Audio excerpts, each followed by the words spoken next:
Y al menos 12 personas han muerto tras los recientes hechos violentos en Sinaloa, por lo que el gobernador suspendió las celebraciones del grito de independencia este fin de semana.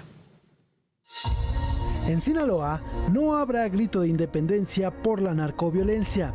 Después de decir que todo estaba tranquilo en su estado, la realidad se impuso al gobernador Rubén Rocha. Hemos resuelto que el festejo del grito del 15 de septiembre va a ser suspendido.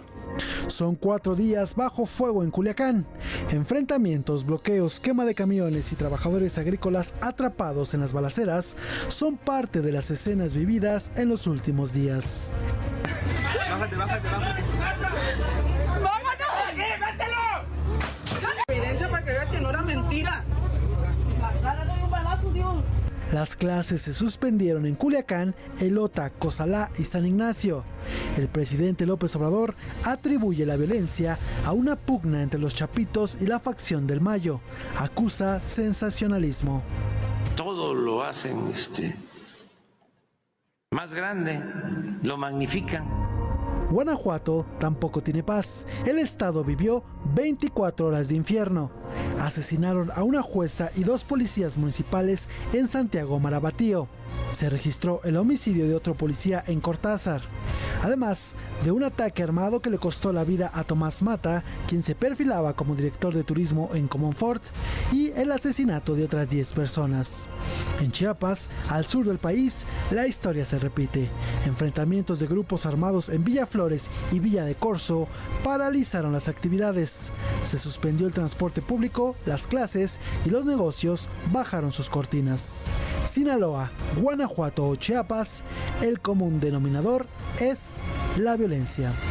Eric Alcántara, Heraldo Media Group.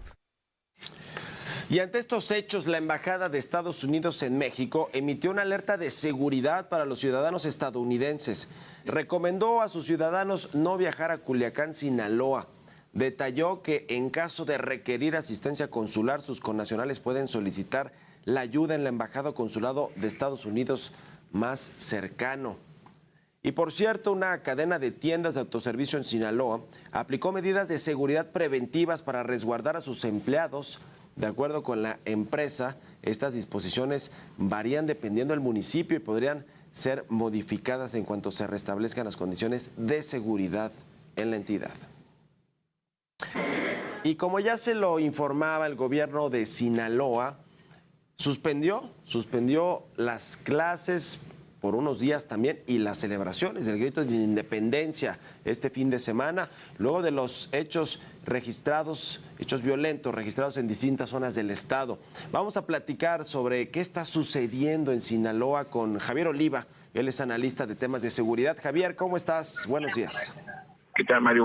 Buenos días, muchas gracias por la oportunidad, buen fin de semana y felices fiestas patrias. Gracias. Pues a ver, ¿qué está pasando en Sinaloa? ¿Es la guerra o el enfrentamiento entre 2 grupos, los llamados Chapitos y los del Mayo Zambada, que están enfrentados luego de la detención de este capo del narcotráfico histórico en México? ¿Cómo ves las cosas? ¿Qué está sucediendo? ¿Y qué se puede esperar para los próximos días? Primero, es algo muy delicado, Mario, porque hay que recordar que el origen de esta confrontación entre grupos delictivos tiene su origen en la presentación ante las autoridades de los Estados Unidos de Ismael Zambada y de Joaquín Guzmán López, y que a la fecha no hay una sola explicación ni le van a dar nunca, porque así funcionan los servicios de inteligencia y de seguridad civiles en los Estados Unidos. Por eso el presidente ha dejado de insistir. A la fecha que estamos con esta oportunidad, y muchas gracias, Mario, no ha habido ninguna explicación.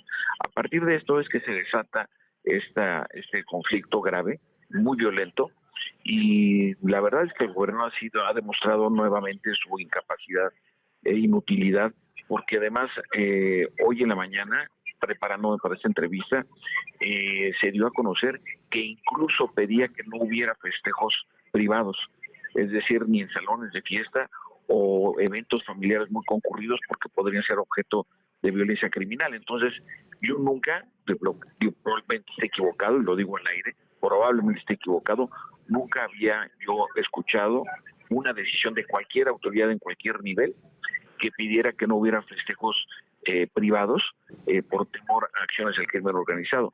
Esto quiere decir que la ciudadanía y el Estado, porque es para todo el Estado, pues está a merced del crimen organizado. Entonces es una decisión del gobernador verdaderamente insólita, pero que también nos denota claramente que a nivel del Estado, las autoridades, tanto a nivel municipal como estatal, pues han demostrado un rotundo fracaso para procesar las actividades criminales en la entidad. Exactamente, el gobernador, pues sí, en un hecho inédito, pues cancela estas celebraciones patrias. Ahora, las cancela porque realmente teme que pueda suceder un hecho violento en la celebración, o es más bien un poco cuidado para él en lo personal y en su integridad física, pero también en el ámbito político para que pues no se le vaya a quedar vacía la plaza pública porque la gente tiene miedo de salir. Bueno, lamentablemente recordemos que están los antecedentes de este atentado en el centro de Morelia cuando era gobernador Leonel Godoy, hoy legislador de Morena, y que bueno, estos eventos se hacen para pues festejar, evidentemente conmemorar nuestra gesta de independencia, pero agredir a la población abierta lo que genera es que haya un mayor despliegue todavía de las autoridades, en este caso federales, básicamente Ejército Mexicano, Infantería Marina y Guardia Nacional. Entonces, pues esto implicaría pues evidentemente una agresión que pues generaría todavía un mayor incremento en la tensión. Entonces, yo me parece que es en todo caso más una decisión para evitar un atentado de esta naturaleza, pero insisto, en cualquiera de los dos casos, sea por temor a un acto de violencia criminal, sea por una incapacidad de operación política para pues mantener la plaza llena, pues en cualquiera de los dos casos es una evidencia de fracaso, Mario. ¿Qué va a pasar? ¿Qué tiene que suceder para que se reduzca el nivel de violencia que hay en Sinaloa, esta guerra, estos enfrentamientos entre los chapitos y los mayos? ¿Tiene que haber algún acuerdo entre ellos, entre las cabezas de estos grupos? ¿Tiene que interceder el gobierno estatal? Se sabe que Rubén Rocha pues está cercano de alguna manera o conoce de cómo funciona el asunto del narcotráfico y de los líderes criminales en Sinaloa. ¿Tendría que ser él el que haga una mediación? ¿Qué debe de pasar para que la violencia en Sinaloa se reduzca, Javier? Es el gobernador es pedir licencia, que el Congreso nombre a un gobernador interino. Sí. Ajá, y por supuesto una actividad importante de la Federación, en un contexto muy peculiar, dado que estamos a unas semanas, ¿no? A poco más de 15 días del cambio de gobierno a nivel. Es un contexto muy muy delicado por la gravedad de los acontecimientos y la natural incertidumbre política que se genera ante los relevos a nivel de la Federación.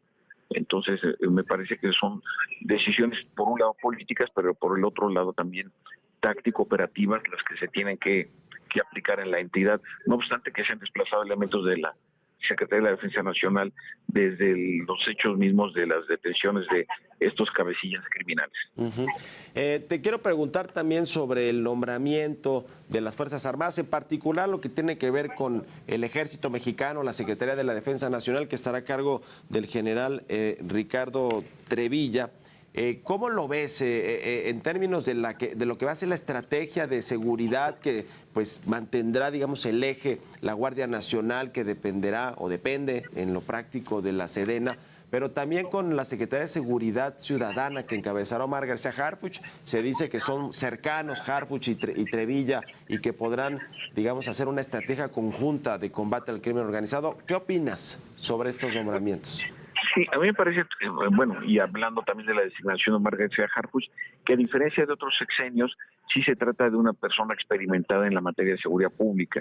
Tiene una larga trayectoria desde la Policía Federal y, bueno, su gestión que ha sido calificada de exitosa al frente de la seguridad pública de la Ciudad de México. Y por lo que hace al caso del general Trevilla, es un general calificado con todos los méritos para poder desempeñarse como próximo secretario de la Defensa Nacional, y en ese sentido me parece que dará buenos resultados en su coordinación, desde luego también con el próximo secretario de Marina, el almirante Morales Ángeles, que pues también es un almirante de 57 años y que pues se ha desempeñado también con éxito en las labores que se le han encomendado como militar a lo largo de sus más de 40 años de trayectoria.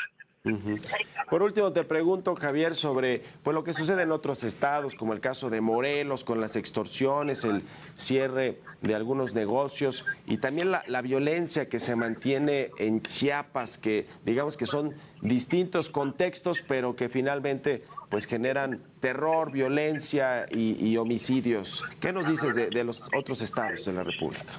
Bueno, mira, desafortunadamente en el caso de citas de Morelos y de Chiapas, y digo desafortunadamente porque coincide con el cambio de gobierno estatal.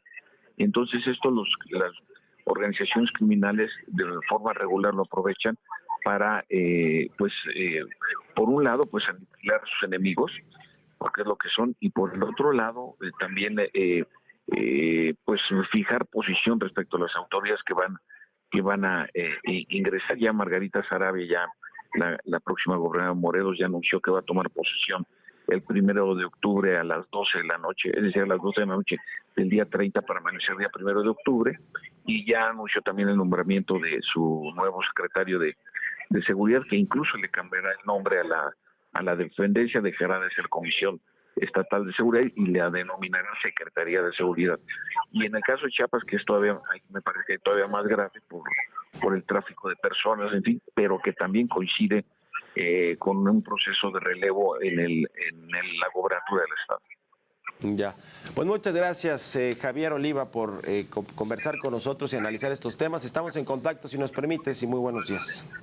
Claro que sí, muchas gracias, Mario, que tengamos todas y todos un buen fin de semana y unas apacibles fiestas patrias. Que así sea, gracias Javier.